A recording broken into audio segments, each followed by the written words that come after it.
So tonight's story from the field is a wonderful story from a church that we just love and respect so much, Church of the City in Manhattan.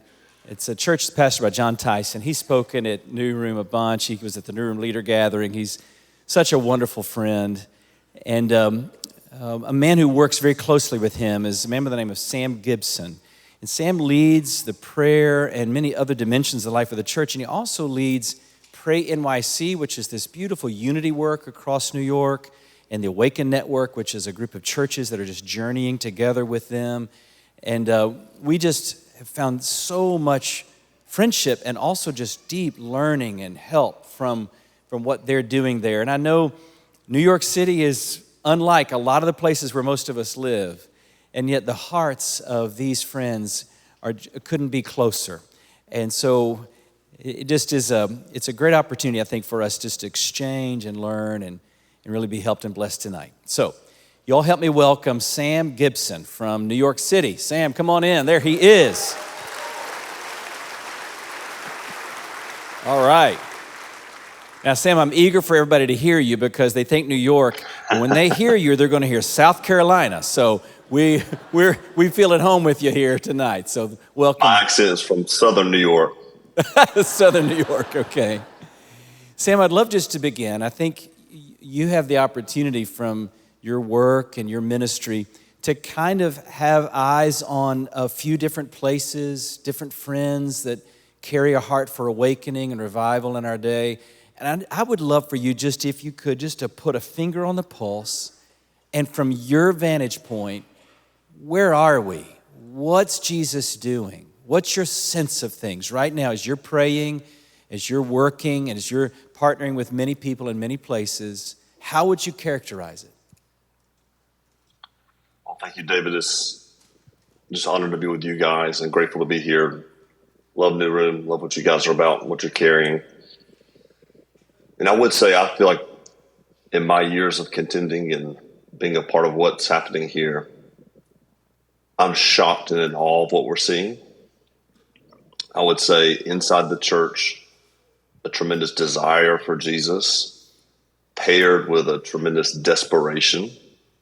Like there's seasons of desperation you've seen before, seasons of desire, but currently just the water level rising on both those places so that we desire him above all things, but also super desperate to watch him move.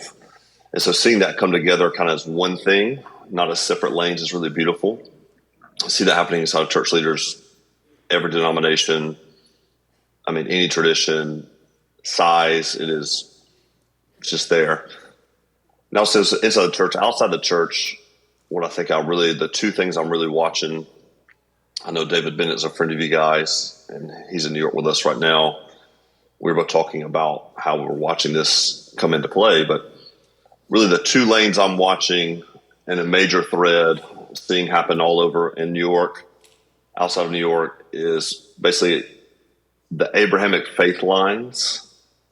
A huge prayer that got birthed and I've heard has been coming up in a lot of places is when everything happened in the Middle East, is let everyone who calls Abraham their father call Christ their Lord. And so just seeing a tremendous weight of the lordship of Jesus coming back into the church, paired with seeing tons of Muslims and Jewish people come to faith. We have not seen a baptism in our church expression that has not had someone from a Muslim background and a Jewish background in over a year now. We are just seeing wild encounters in those communities with the person of Jesus. Tremendous hunger happening there. So that's kind of one lane I'm watching right now is the Abrahamic faith lines. The other lane I'm watching is just honestly through the LGBTQ community. We have a huge population of that in New York City, obviously, but the desire of not just meeting Jesus and then desiring to continue to basically, as we all have a sinful preference to do, basically carry out, let our lives conform the word versus the word conforming us. And so, just a tremendous amount of people who basically moved to New York to walk away from their faith tradition to pursue a lifestyle.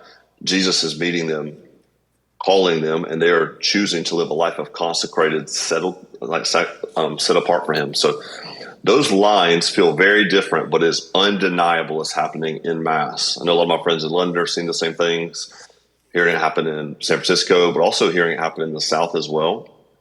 And so I just, watching those things, like come to two major highways we're watching.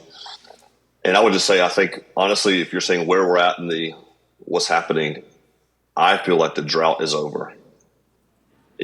I believe Asbury was a cloud the size of a man's fist, and rain is on the way. And I think we are feeling the early rain right now. It's so encouraging. Yeah. Thank you so much, Sam. Sam, we learn a lot from Church of the City in terms of its prayer culture. I think it's one of the strongest prayer cultures in a church. And I wonder if you could just say a word. I know that you have modules of teaching about this, and so a couple of minutes doesn't in any way give it justice, but could you say a word or two about that atmosphere of prayer, not just prayers in services or here and there, but just an ethos, an atmosphere of prayer? And are there just a couple of things that you could share with us that would be good starting points or just, kind of perspectives around how to grow prayer culture in our churches? Yeah, well, thank you, Dave, for that compliment. We learn a lot from you guys as well. I would really say for us, prayer is not a thing we do. It is the thing we do. It's the undergirding backbone of everything. You'll find a prayer culture in our kids ministry, youth ministry, college, missions. It's not just a lane or a side. It is the thing that fuels everything for us. It is the furnace. And so that's, probably the main thing I'll point out is like, this isn't just a program you run. This is a culture that you build. And I really think for us, the thing that fuels it and sustains it more than anything else, I love intercession. I'm an intercessor at heart. But really, intimacy with Jesus is what fuels everything. And I think for so often we've divided those things. We've kept them in separate lanes. And so being able to walk in this idea of just intimacy with Jesus is what fuels us to care about what he cares about. And as much as you can fan into flame desire and love for Jesus, eventually that is going to start producing something to reach for what he cares about. And I think so often those are separated and divorced in the church. We're going to pray for these things, but when you become aware of who it is you're praying to, what's on his heart, and then being able to reach from that place, a lifestyle of intimacy will be a lifestyle of intercession eventually. You can't walk away from that. True friendships, you care about what your friends care about. And I feel like Jesus is cultivating friends right now. And so I think that's the thing I'm always just trying to invite people into, not learn how to intercede, but learn how to know the person of Jesus, know what he cares about, and then you'll start partnering with him for what he's praying about, not just what we care about. And so I would say that's probably the primary thing I'm always trying to feel: desire for him, longing for him, aching for him, and caring about what he cares about. And that's producing a prayer culture that is not just a spark or a quick flash in the pan. We all experience that. I often joke, if you read Ravenhill, he'll shame you enough to pray for about 3 weeks. He'll fuel that in you. You fall in love with Jesus, you start falling in love with him and caring about what he cares about. We often say that beauty is greater than brokenness. The beauty of Jesus is what compels us to move into the brokenness of the world. And so often people get fueled in intercession by the brokenness of the world, which we are aware of, care deeply about, but the brokenness will not sustain your lifestyle of intercession in that place. Wow, that's good. And Sam, I also know that with Pray NYC, that you're working around unity in the church in New York City and beyond.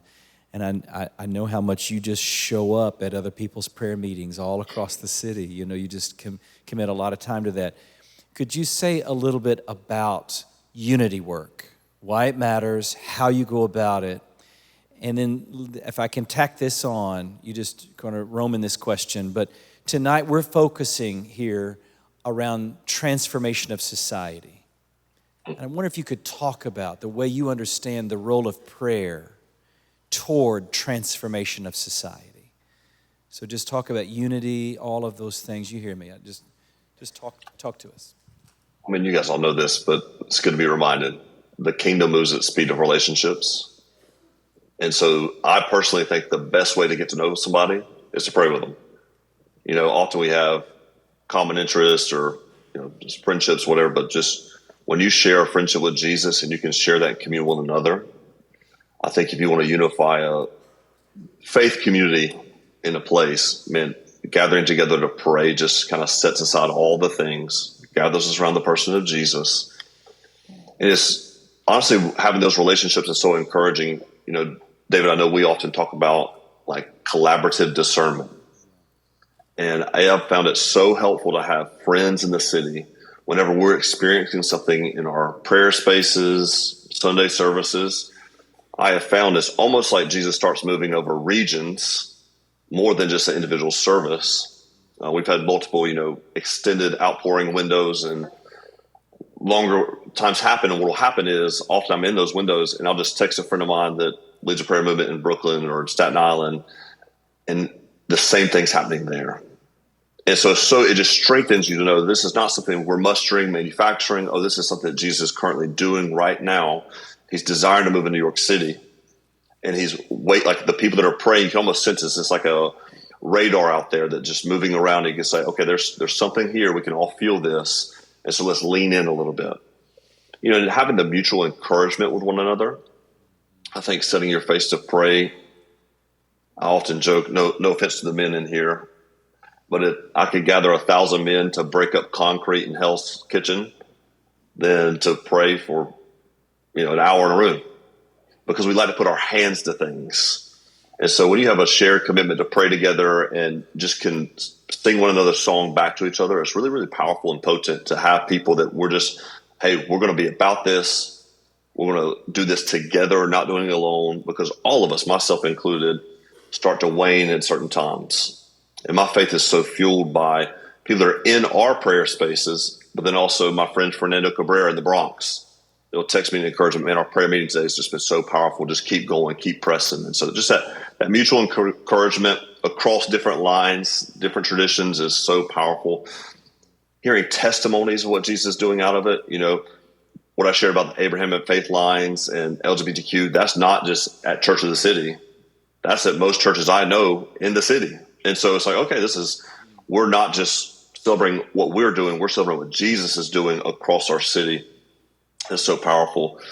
And so I think, when it comes to, there's a million different reasons you guys all know, but specifically when it comes to society transformation, just today I had a crew of people with me that we went to visit Jeremiah Lampier's grave. He's the leader of the Businessmen's Revival in New York City, 1857.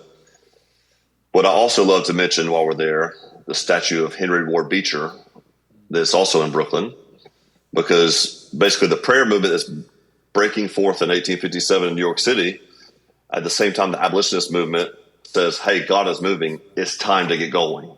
And so the mission of basically ending slavery in the United States is massively accelerated in that window, because people are sensing, hey, God is on the move, let's partner what he's doing there. And so I think it's undeniable that prayer and mission, prayer and society transformation are two sides of the same coin. We can do as much as we can do, and that's really just social activism. But when there's a kingdom work of renewal happening, a furnace of prayer with willing vessels to go out, what creates tremendous change. Wow, Sam, that was so strong.